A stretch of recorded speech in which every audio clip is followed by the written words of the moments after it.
Welcome everybody to another episode of HomeKit Insider. You have me, Andrew O'Hara, here with my co-host who was once arrested for throwing peaches at Richard Nixon, Stephen Robles. How you doing, man? I'm doing well. I don't know if that timeline works out, my birth year, Nixon, but well, yeah, I'm not going to argue with it. That's fine. It seems like a fact. I would throw a peach, but I don't know if you saw my tweet the other day, but I have beef with watermelon. I don't know how you feel about watermelon. I don't like it. Like, you don't like eating it? No, I don't like it. I don't think it tastes good. Yeah. I don't like it. Nothing about it. So there's that beef, no pun intended, beef, watermelon, but about how it tastes. Did you just drop something? Yeah, it's Nice. for our news section. Yeah. So No, I just find watermelon to be the most annoying fruit to buy, transport, and store of any other fruit. It's heavy, it's awkward, it rolls around in the car when you have it in there. You can't put it in a grocery bag and carry it with other groceries. It's literally the worst. And I think most people agreed with me on Twitter, and so that's all.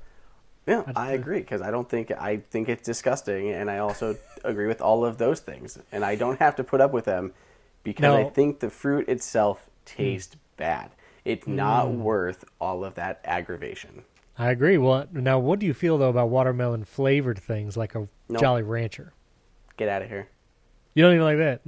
No. I just don't like the flavor. Okay. In general, let alone the texture of like fresh watermelon. Like the fresh watermelon is worse than the candy flavor of it.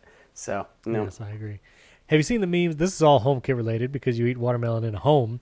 Have you seen the people that put yellow mustard on watermelon? And Are your legs tired? Because that was a bit of a walk to get to that reasoning. I have seen that. I have seen people do that, which I think is weird. And it's not going to make me try watermelon. Listeners, reach out, tweet at us. What are your feelings about watermelon? And put the hashtag HomeKit Insider and mention us, and we'll confuse the world who doesn't listen to this why everyone's tweeting about watermelon. Let's do it. So, all right, we actually do have some HomeKit news. So let's roll to that as a watermelon rolls around the car. No. I'm just trying to I'm stretching both ways. I'm just trying to just pull it all in. You're doing a split right now. Tying in all the threads. All right. First news, OmniaBlinds, they've announced plans to release their first set of Thread-compatible roller blinds, and these will be HomeKit compatible as well. So you've heard us talking about Hunter Douglas for a long time, and if you were looking for another option in the smart blind world, OmniaBlinds, and we'll put the link in show notes to it, they're going to have some ones for you. They got a bunch of colors. I think it's like over 100-something different fabrics and colors to choose from, 170 different options there. So if you're looking for smart shades, this is going to be another good option coming up. You don't have anything that they've made in the past, do you? No, not yet. So totally new to the scene. So you can check those out. OmniaBlinds. Okay. And next, Arlo is the security camera system. We've talked about Arlo cameras in the past. They actually have a new subscription service which includes 24/7 monitoring. And these are called the Arlo Secure and Secure Plus, $10 and $15 respectively. You can get up to 30 days of 2K resolution recording on that first Arlo Secure plan. And then you can also get 4K recording if you do the Secure Plus deal. And now the monitoring one, it says emergency agents are available 24/7, can verify the emergency before calling. So this looks like, correct me if I'm wrong, but if you pay for that Arlo Secure Plus plan, that it basically could act as a somewhat of a like security system where Arlo's monitoring service would call the police, like if someone tries to break in. Does that sound right? Yeah, it kind of reminds me of the that Sentinel camera that I have, where they have like the live monitoring whenever something gets detected. So I believe that's how it's going to work. So you're going to get some motion alert. It's going to say, oh, there's a person, there's a vehicle, something.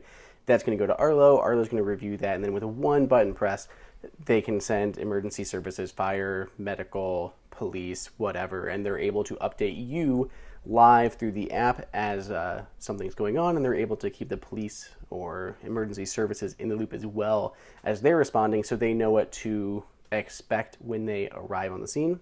Gotcha. They have your location of your cameras and all that. One of my favorite and yet underrated features is on Arlo, they have the E911 option. So say, like, we've talked about this, but like say I'm out in like Vegas at CES and my doorbell goes come off and there's like some spooky man with a crowbar going at my front door.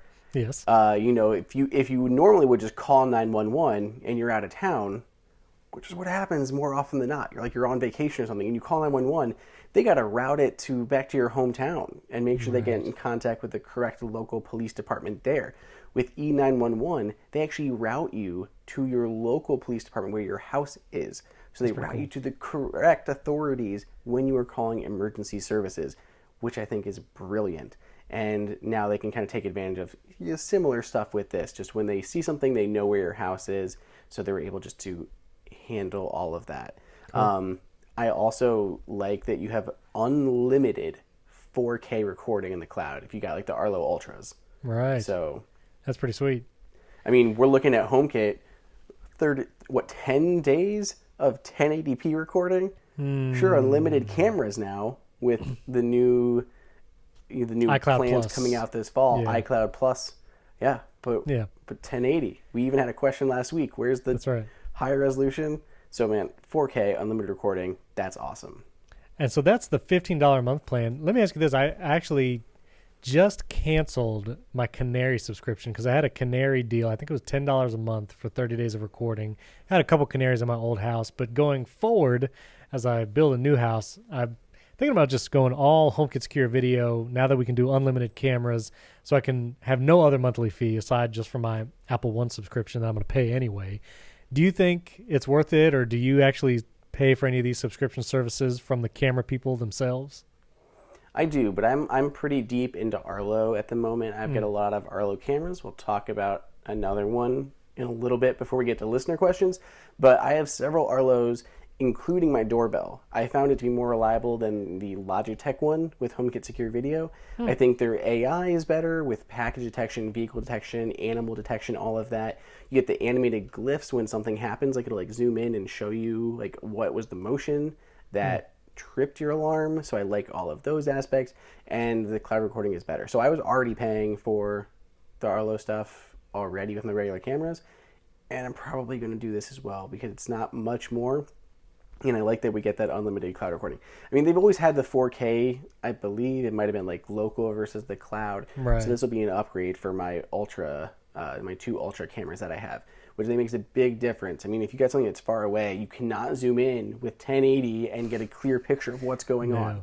Nope. So there's no point in having a 4K camera if you can like only access it like locally or something. So this makes way more sense to be able to get unlimited cloud storage of 4K video. That is pretty cool. All right, so Aqara, our friends over at Aqara, they've had several things announced recently. Well, not announced, official, we'll say, because we talked about something a couple episodes ago. We won't talk about that. Anyway, they have some official releases.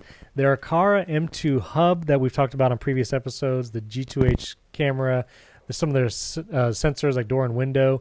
They're available in France, Germany, Spain, and the UK now. So if you live in those countries, you can get that stuff. They're actually through the Apple online store. And then also their TVOC air quality monitor, which we spoke about a couple episodes ago, maybe not under embargo. Andrew's holding it right now in the video.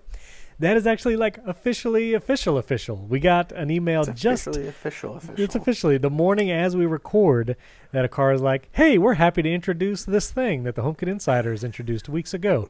But it's official now. And I actually had mine set up. I found my Aqara M2 hub in storage because, again, in the process of moving, things got moved around. Looking for all my hubs, I set up my M2 hub again, which I got questions about that in a minute. And I set up the quality monitor, and it's very nice. You can actually, if you're interested, we're going to talk about it, but there's a discount code that Aqara is offering just anyone. If you want a discount code, we'll put that in the description. If you'd like to listen very quickly, it's TVOCPR22224. 3214. But anyway, that'll be in the show notes. Don't worry about memorizing that. Okay. You can use that on Amazon as a promo code, and it's like $45. But I set mine up. You got your air quality monitor set up, Andrew? No. I still have the little pull tabs in the bottom. Check it out. What pull tabs. Were you waiting for the official announcement? Like you didn't even want to risk talking about it again? Okay. We knew when the announcement was coming because after they're like, hey, don't say that. They told us when the official date was. Right. They said it was coming on the 22nd. So we knew it was coming today, but we didn't get any, like, they didn't send the presser before the launch. Like, it was just like, here it is, live now. Right. So I did write it up this morning, but yeah. So what's your experience with it? I guess as the basics here. So 3 sensors inside, TVOC, total volatile organic compounds in your air, humidity, and temperature sensor, e-ink display on the front, high contrast ratio, which could get about a year of battery life, and it communicates over Zigbee 3. But again, all I know is what's on the box because I've not set mine up yet. How's yours? So it's pretty cool. I'm using it in the Aqara app right now because for the life of me, I cannot get this into HomeKit. And we'll talk about that in a minute. But in the Aqara app, it's really cool. We have, I want to try my best if you're watching on our YouTube channel, which you subscribe to the HomeKit Insider YouTube channel. This is flawless video work. This is flawless video work. Oh, I love when it moves in and out. That's it. This is, you're looking right now if you're watching, but I will describe it. This is the 3 sensors in the Aqara app. And there we have the TVOC density, which is the air quality, the temperature, and the humidity. And this is, for what it's worth, it's pretty far away from my M2 hub, and it's through like 1, 2, 3, 4 walls. And I've not had any connectivity issues. So when it comes to Zigbee and its connectivity, that's been working great. So kudos on that one. And when you go into the air quality in the Aqara app, if you're interested in that, again, I'll do my best to see if it will show up here. This is, oh, that's beautiful. Okay, so this is the air quality like graph, it tells you. And I had not had an air quality monitor personally before, but this is showing you what is the MGM again? What does that stand for? Milligrams? What is that? Do we know? Do you know what that stands for? You have no idea? Okay. Anyway, apparently the less the better. I guess it's the less junk in the air. It means better quality. So that's the point. And so it shows you this graph, and it tells you excellent on the bottom because the lower parts per million, less stuff in the air, so that's better quality. It has excellent and then good. And so you can see a day view of what it has been today, and you can also see a week view, what it has been for the past week, and then you can kind of scroll back and forth. Apparently the graph does go all the way down into like very poor and poor. The room that I have it in has not reached that, so that's probably positive. It's a good thing. But yeah, pretty cool. Oh, you can even, interesting. You can even do a full scale thing. It's going to take forever on the video to do. You can do like a full scale where it shows you like all the red, yellow, and good. And I guess mine has been at that bottom the whole time. So anyway, it's pretty cool. And I guess it means that there's decent air quality in that room. So, yeah, it's been my experience. Nice. That's a good experience. Now, let me ask you this, though. For some reason, I cannot get this thing into HomeKit. So, the last place I had my Aqara M2 hub set up was in my old house, connected to my old network. And I didn't factory reset it. Maybe that's the issue. I have to try that. But I set it up where I am now. It's right over here. I'm looking at it right now. And it automatically connected to the Wi-Fi network, I guess because it was talking to the app or whatever. So it was on the network, no problem. It does not see the rooms of the house. And I did the thing where you go into the settings of the Aqara app. I think, what is it? It's under profile. And then there's like that HomeKit option. Like there's a literal HomeKit option there in the app. You tap that, and then there's those 2 options, HomeKit devices and name synchronization. And so what I had done before was I always go to name synchronization first, and now they offer this option where it's like, do you want Aqara to pull the names from your home app or vice versa? Send the Aqara rooms to your HomeKit home. And so I chose sync HomeKit to Aqara, and it gives me this little affirmative message. Yay, sync successful. But then nothing is in the Aqara app. I see none of the rooms, and the Aqara devices are not in my home app. Andrew, am I doing anything wrong here? I don't know. I don't really understand where. So this thing was not. I still don't understand where you were when you started this. So like you hadn't reset it. So you were coming from your old house with this over. You Yes. didn't reset it, and you just connected, and it should have And you had the same Wi-Fi and everything? Well, and I guess that was the part I misspoke. I connected it to Ethernet here at this new house. So the hub is connected directly to Ethernet because the M2 hub can do that. So it's not on Wi-Fi. It's just on the Ethernet. But it's connected to the network. See it on my phone, like in the Aqara app. But I can't get anything. So none of your Aqara stuff is showing in the Home app then? Well, I removed all my Aqara stuff because this is the air quality monitor. Okay, well that might be your problem then, because you removed it in the Home app, but Aqara thinks it's still in the Home app. So when you're hitting sync, the Aqara app is trying to pull in, but you've deleted it from the Home app. So you need to basically reset it and then re-add it to HomeKit. You need to turn off or just nuke the HomeKit part in the Aqara app. Nuke it. Okay. Whatever. If there's a disconnect from HomeKit button, tap that. If there's not, you're going to need a factory reset or something because your Aqara thinks it's still paired, but HomeKit said forget you. So forget you and forget it too. Sorry, I had to do it. Painful. Did you? You know what? You're a smart guy, Andrew. I think you're absolutely right because the hub, which you used to, or I used to be able to see it in the Home app, is not there. And so there you go. That totally explains it. So I will have to figure out how to reset both the hub, which that's pretty easy, and then reset the air quality monitor. That might be a little more challenging. I'll have to figure out how to do that. But I'll do that. Follow up for next time, listeners and viewers. Anyway, that's my experience. And then next time you can actually set yours up and do it. Do you have other air quality monitors set up though in HomeKit, right? Yeah, I got several. You got several. Well, we'll talk more about it next time. Do you have any other thoughts on the Aqara stuff? You want to share anything? No, because I haven't set it up yet. Show and tell? Okay, next time. We'll talk more about it next time, and I'll reset all my stuff, and we can talk about the HomeKit side of the air quality monitor. I had a question for you, and this may not even apply because I know you're on that beta train, but iOS 14.7 came out last week as you listen and watch this, and it included updates for across the line, iPhone, Apple Watch, Apple TV, everything, including HomePod. And so my HomePods are now running 14.7, and I was hoping things would get less glitchy because people on Twitter and I've experienced my HomePods just messing up a lot recently, it seemed like, on the 14.6. And so now I'm on 14.7, and I have some data to share, but are you running 14.7 on anything, or are you on the total beta train?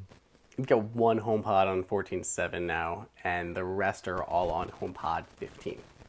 So are you able to evaluate that one HomePod that's on 14.7? Have you noticed any improvement with that pod? It's my wife's HomePod in her office, and I have not heard anything good or bad. Okay. She hasn't said there's been any problems before, and she hasn't said there's any problems now. So okay. Well, I feel like anecdotally,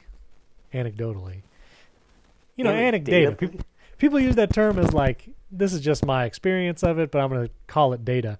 I feel like it's been a hair more consistent, my big HomePods, because for the past several months on 14.6, they've not even known how to play music sometimes. We'll ask them, play this song by this artist, and it'll be maybe, and then just not do anything. And I feel like the 14.7, even though it's just been a few days as we record this that it's been updated, seems a little more solid. Shortcuts seem to run a little more, I was going to say more better. Sorry, that's just how the sentence came out. You can talk really well today. I don't know what is going on. So I think it's a little better, but I'm curious to hear from listeners. If you're running 14.7 and you're not totally on the beta train, have you had better experience on your HomePod performance specifically from 14.7 when it comes to just Siri commands and also running shortcuts? I'd be curious to know. I feel like it's better, but don't know for sure. But that's been my experience. I will say, since we've come into this house, I've been using my big HomePod. I have two as set as a stereo pair as the speakers for the Apple TV in the living room, and that's been working pretty solid. I've not had disconnection issues. Every time I turn on the Apple TV, it uses the stereo pair and it stays set up properly. So I don't know if you ever tried that, listeners, but using a stereo pair of the big HomePods, at least, it's a pretty good experience with the Apple TV. Just saying. Okay. Well, Andrew, talk to me. You had said you have some thoughts about an Arlo doorbell. Is that correct? just Arlo in general, because it is time for the scoop on the chicken coop, because we have been working a bunch on it recently. Scoop on the coop. Stop laughing. Everyone, he's laughing at me. He's laughing at me. On the coop. Home kitties, get him. Anyway. We're going to talk about that naming in a second. Oh, my word. Twitter. Failed me. You mean came through? I didn't see anyone in the HomeKit horde. I'm just saying. Not a single back person. To the coop. Yeah, not a single person said horde. I was so mad. If you guys don't give a crap about this whole chicken coop stuff, then just tell me on Twitter. Because this is just my personal project I'm working on. And it's like problem solving. So I'm like all about it at the moment. But I understand a lot of people may not care whatsoever about chicken coops. But we've been working a bunch on it recently. And Steven, I'm sending you a picture of what it currently looks like in our build process. And we got the roof in and stuff like that. So I need to get really serious about a couple things, which is the automatic door and the cameras, which is where Arlo comes in. Let me just say, I'm looking at this picture now. This looks like a very nice chicken coop. Like, this looks upscale. This is a nice coop. It's a classy joint. It's a classy coop. Yeah. Yeah, I'm going to start a business called Classy Coops. ClassyCoop.com. Yep. You might have to buy that domain before this episode airs. Someone else is going to grab it, squat on it. No, apparently this thing took so much work that these things would have to be like $5,000, which is roughly what they were costing if I was trying to buy one versus what I bought in lumber to build it myself. But everyone's been confusing it for like a playhouse or some she shed for Faith, all sorts of different stuff. Not a chicken coop. So it's a very small shed for a person. Well, maybe she's a small gal. She can just there's bigger doors in the back where she can walk through. So you got the back doors. ClassyCoop.com is taken, by the way. Sorry to let you know. Okay. Yeah. You can grab the .biz if you'd like. Oh. ClassyCoop.biz. .io. Anyway. Yeah. So I was I think I picked out a door, and I'm going to run it off of solar panels, and I didn't get it yet, but the one that I had planned to get is very similar to like the Lutron outdoor switch that we had talked about earlier this year, in that they actually take all of like the internal components and they just encase them in resin. So it's like a freaking brick when you hold it. Like, it's really heavy and really strong, and it super seals it against water as well as like temperature and stuff like that. So the one that I found is just like that to pull the door open and close.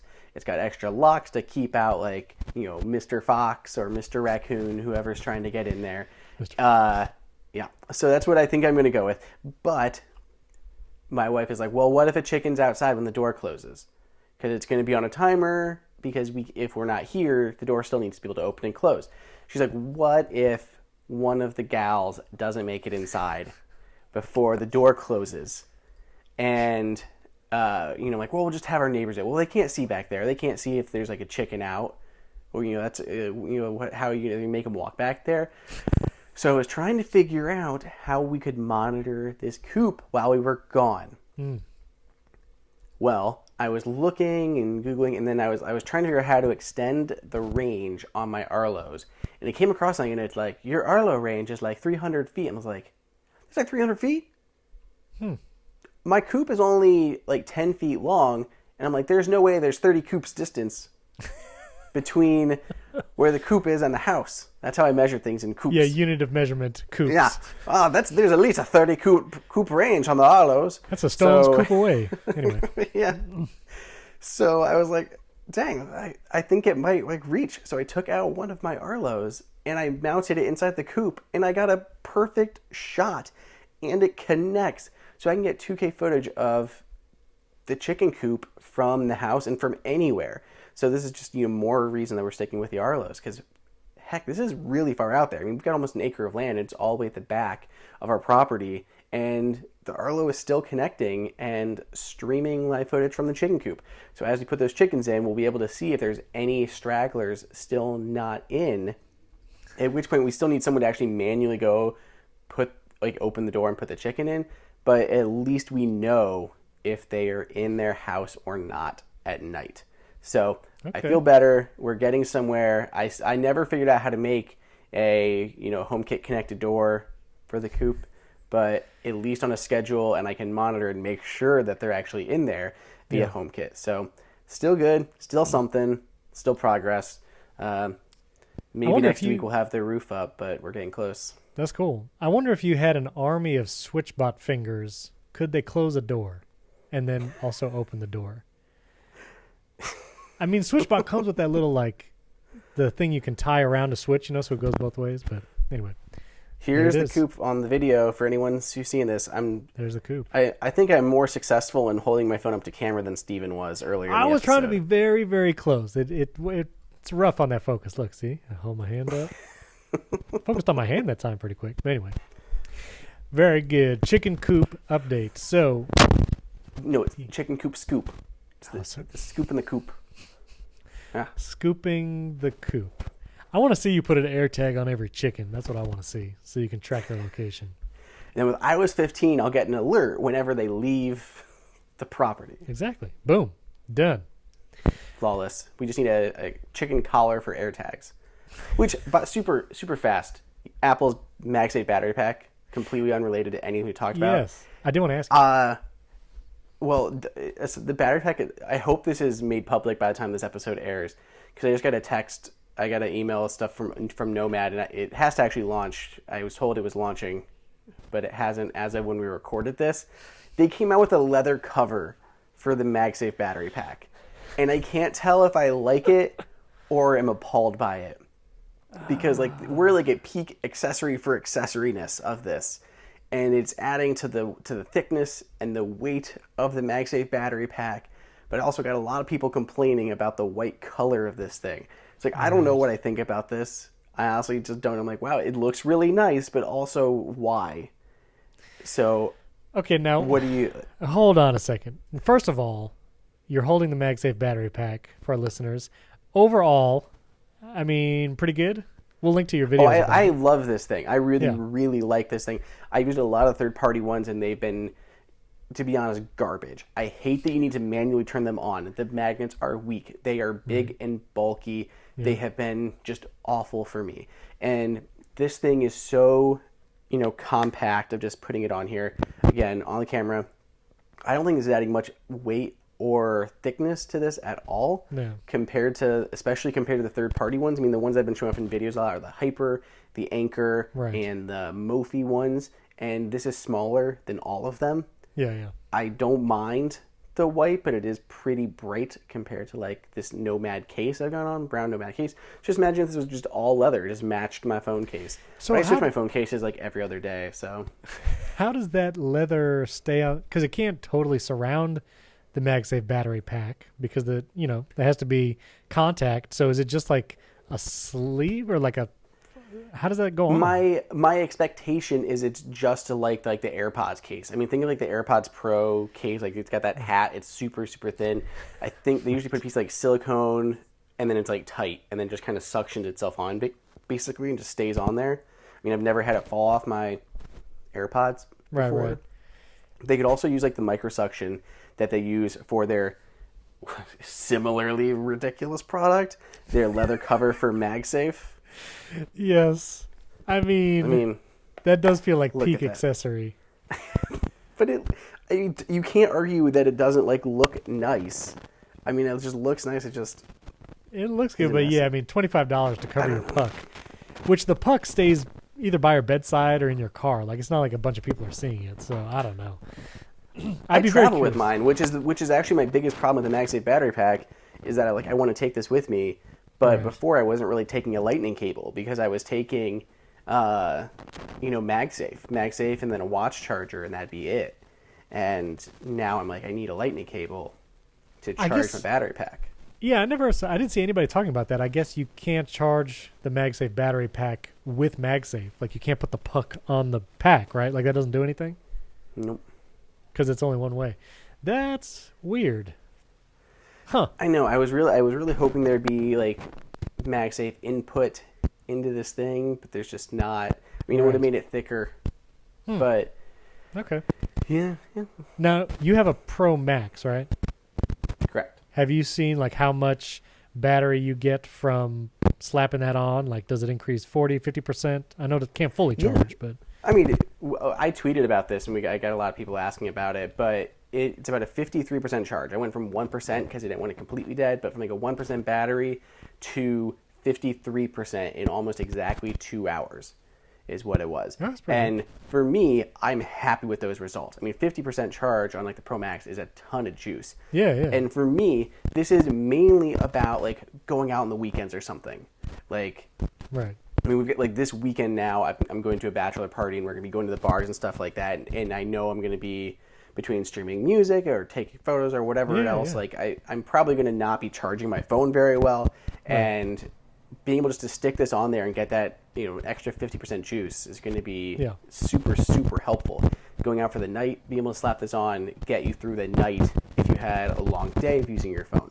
So I think that's just the perfect amount of juice for this, and it's small enough that it comes on and off easily, and I can keep it in my pocket when I'm done with it or don't need it.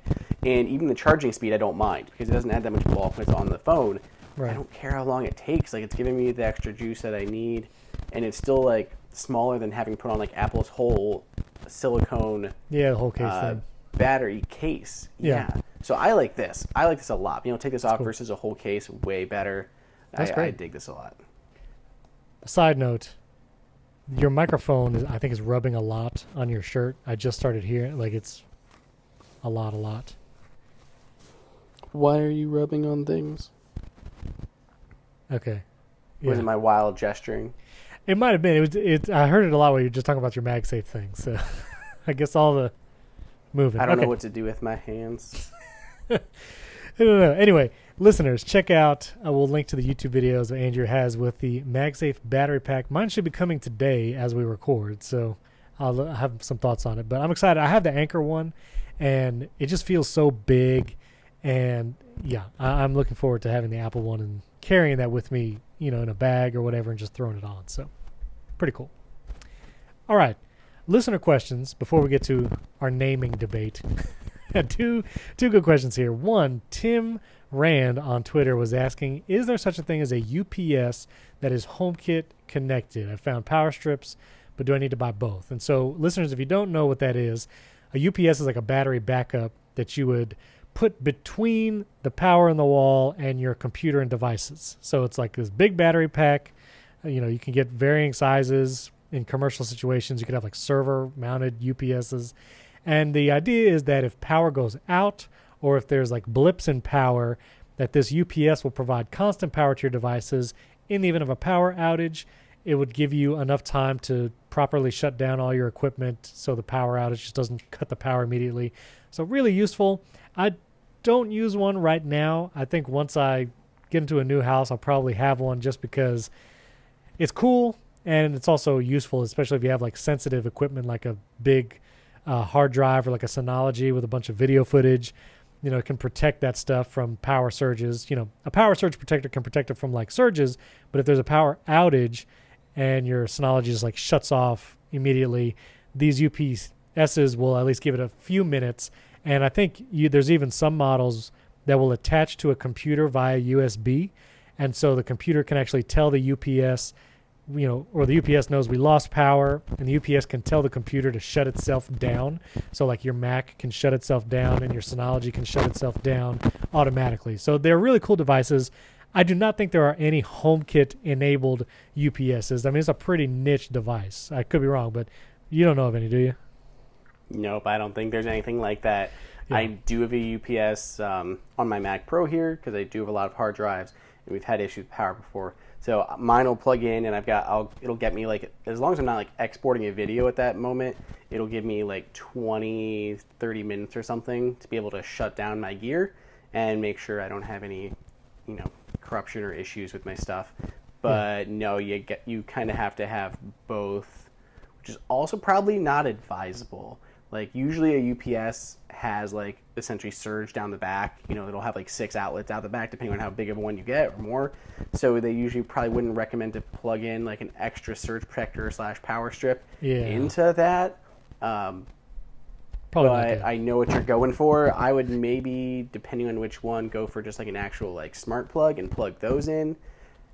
If you can get ones that are small enough that'll fit into how your UPS is configured. Right. Yeah, and I'll put a link to one on Amazon. This one is $62. It's from the company APC, which makes a lot That's of what different. mine is. Yeah, yeah. APC is very popular. I've actually used these in like server mounted, like serious situations. But $62, and you get, what is it, like you get 5 plugs that are battery backed up, and then just 2 other plugs that just pass power. It has the USB connection, so you can connect it to your computer, and your computer will shut down if power goes out. So all that good stuff. It is recommended, especially if you live in a place where you have what they call like dirty power or intermittent power. So you have like brownouts, just power blip on and off, and sometimes your devices will just like lose power and have to restart. It's not great for different kinds of devices, especially ones with spinning hard drives and such. So yeah, they're a good idea. We'll put a link to that in show notes. Okay, George asked on Twitter, does a network of HomePods have a hive mind like the Zerg? It's a StarCraft reference if you didn't know. You like that, Andrew? Did you ever play StarCraft? I did play StarCraft. I was more of an Age of Empires guy, but I did play StarCraft quite a bit. I enjoyed Age of Empires too. I appreciated Dwight's outfit on The Office. I knew StarCraft enough to recognize his costume. Yes. The one Halloween episode. Yes. StarCraft. Played a lot of hours of that when I was in high school. It was a fun game. Anyway, do these HomePods have a hive mind, or does each need to be set? George looks like he was setting one up for his partner, and one of his HomePods recognized both of their voices. And now in his new home, he's got 2 regular HomePods, 4 HomePod minis. But when his wife talks to some of the HomePods, they don't recognize her. So to answer the question, like, you don't have to set up each HomePod individually for that's not true. So yes, they are a hive in a sense, but you can turn on or off personal requests per HomePod. So if you have personal requests turned off on an individual HomePod, then it's not going to recognize people's voices. Is that right, Andrew? Am I correct? It is, but I don't think that's what this is, because if you had personal requests off, then it probably wouldn't say I don't know who you are, because it doesn't have to recognize voices. It's just universal, just goes. So I think it seems to have personal requests on because it's trying to figure out who they are, right? But they don't know who they are. So right. I'm not sure why that would be, but it sounds like it would maybe set up correctly, but it sounds like there's something not communicating in terms of the individual profiles. Right. And so, you have to make sure, I think he already set this up, but you have to make sure the person is invited to the home. This way the HomePods will recognize their like iCloud account and their voice. You would do that in the home settings under the people. You make sure that they're there. And after that, it's the personal request thing. You probably have it on already, but you can double check that if you go into a specific HomePod in your home app. And you'll see personal requests as an option when you hit that little gear icon for settings. There's there's primary user for each thing. I didn't realize you could set that. You could set a primary user per HomePod, and it would like default to that person. That's interesting. Did you know about that? Yeah. Oh, okay. I didn't know about that. Okay. So you got that, and then yes, there's the personal requests. So I would just make sure personal requests are on, like you probably have. And then there's also the require authentication for secure requests, like if you want to send a message from yourself to someone else, but it's probably not that. I mean, it would say that they recognize a person. It would just, the HomePod would say, we need authentication, go to your device. So I will say HomePods can just be flaky in this. Like it might require resetting the HomePod or restarting it, maybe power cycling it, but they can be a little finicky. I mean, do you run into these kind of issues between you and your wife, Andrew? Yeah, on occasion, it's like happened before. I mean, we've talked about my other issues with HomePod, like the other one randomly requiring me still, even on beta 3, to like authenticate requests for my secure accessories when it never has before, and none of my other ones do, and all of my settings are correct. That's a weird thing that's going on. Right. And then my one here in my studio that just occasionally doesn't know my iCloud account. And said, I can't tell if you're signed in. Why? Nothing's changed. Why did you just forget it? Right. And these aren't even like a Siri versus, Amazon's assistant thing. These are just like basic, like like HomePod update software things that Apple apparently needs to polish. Yeah. So, yeah, George, try resetting a bunch of stuff. We'll see. Okay, and now, finally, in conclusion, the HomeKit naming saga. People on Twitter spoke out, and it was a little disappointing, I'll be honest. Many, many people in support of Home Kitties, it seems like. And some even said Home Kitters. I don't know about that. Other people did say... Like Musketeer, like HomeKiteers. I thought it was funny. Well, HomeKiteers was good. Yeah, that was Christopher on Twitter. He said HomeKiteers. I do really like that. Listeners, if you didn't hear that suggestion, maybe this week, if you're in favor of HomeKiteers, say that, lest we be stuck with Home Kitties. Just saying. Kitties. Now, Ray on Twitter, he was saying, listen, there are cat lovers and dog lovers, but the feeling is not mutual. Don't alienate a large group of people because of a cat-inclusive name. He recommended HomeKit Homies as the best. Other people have said HomeKit Homies with like the iOS at the end of Homies to be like funny in that way. Now, I will settle for the HomeKit Homies, but and I think his cat argument is pretty solid. I don't know. How do you feel about that, Andrew? I still think it works. Just because we're the Home Kitties doesn't mean we don't like dogs. I've got 2 dogs. I love dogs. There's nothing. We're not alienating dog people just because we mention a cat. So I still think it's fine. Mm-hmm. Now, did you see this poem written by Tim Rand covering our... I did. Pretty good. Yes, it's a homily, he said. I thought about doing a dramatic reading here on the show, but perhaps I'll just link to it. Maybe it's better read than spoken. I will link to this.